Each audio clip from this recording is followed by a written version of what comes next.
Hello দর্শক শ্রোতা, যারা আমার ভিডিও দেখছেন দেশ এবং দেশের বাইরে থেকে, সবাইকে জানাই আন্তরিক অভিনন্দন ও শুভেচ্ছা। আমি আপনাদের যে প্রতিবেদন দেখাবো সেটা হলো, যারা ঘুরতে পছন্দ করেন তারা অবশ্যই ভিডিওটি দেখবেন। বাংলাদেশের দ্বিতীয় বৃহত্তম মন্দির, যা হিন্দু সনাতন ধর্মাবলম্বীদের সংস্কৃতি বহন করে। এই মন্দির নির্মাণ করেন জমিদার বনওয়ারি লাল রায় বাহাদুর 1105 বঙ্গাব্দে। প্রায় 2 একর 6 শতক জমির উপরে নির্মাণ করেন মন্দিরটি। সিরাজগঞ্জ জেলার তাড়াশ উপজেলার চলনবিল সংলগ্ন তাড়াশের জমিদারিত্ব ছিল এবং সেই জমিদারিত্ব জমিদার বনওয়ারি লাল রায় বাহাদুর ছিলেন এবং এই জমিদার বনওয়ারি লাল রায় বাহাদুরের রাজত্ব ছিল তাড়াশ উপজেলার চলনবিল সংলগ্ন এবং এর রাজপ্রাসাদ পাবনা সদরে অবস্থিত, যেটা আপনার তাড়াশ জমিদার বাড়ি নামে খ্যাত।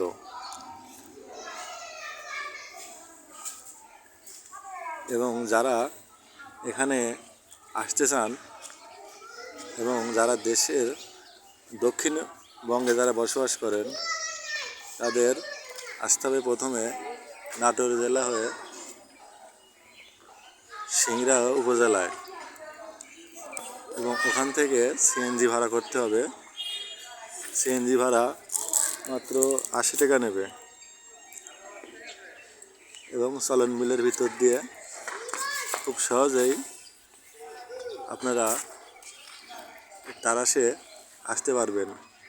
আসলেই দেখতে পারবেন যে মন্দিরের প্রাকৃতিক সৌন্দর্য কত সুন্দর। এবং যারা উত্তরবঙ্গে বসবাস করেন, তারা সিরাজগঞ্জ রোড হয়ে এসে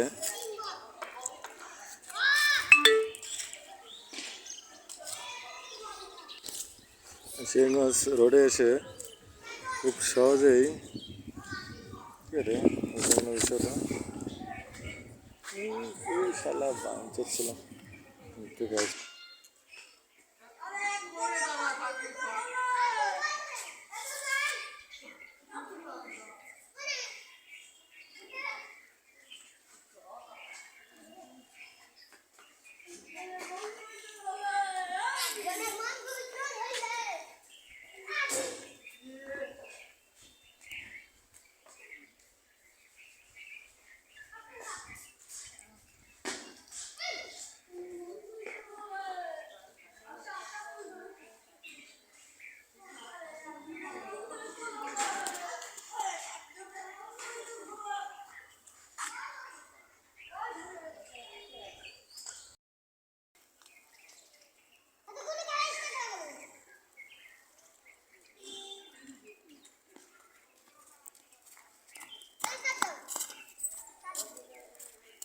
বিল্ডিং